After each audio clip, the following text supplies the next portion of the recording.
अस्सलाम वालेकुम दोस्तों, मुझे उम्मीद है कि आप सब ठीक होंगे और अच्छे से होंगे। दोस्तों तो पता कि साइन कशीर में प्रेथ साथ कह ना कह हादसात यवा पेश। आज हम बैक वीडियो क्लिप ब्रोकुन मन कि सोनमर्ग में तवेरा गमज नालस मज उसमें से 4 लोगों को किया डेथ। दोस्तों तो ये वीडियो अम पे करो मजीद अत बारस में कत कि वाकई हकीकत क्या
पीछे हो जाओ, पीछे हो जाओ, पीछे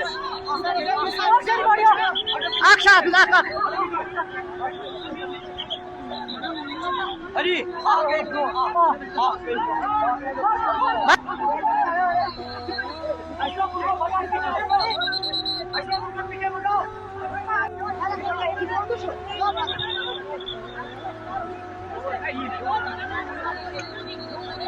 नाजरीन वो ये वीडियो तुम क्या राय समझो कमेंट बॉक्स में बेकर जो आइन खदर दुआ कि उन अल्लाह ताला कर जन्नत फिरदौस अता बेकर जो वीडियो को ज़्यादा ज़्यादा शेयर ताकि आइन खदर गस सख्त दुआ इन करने कि उन अल्लाह ताला कर जन्नत फिरदौस अता।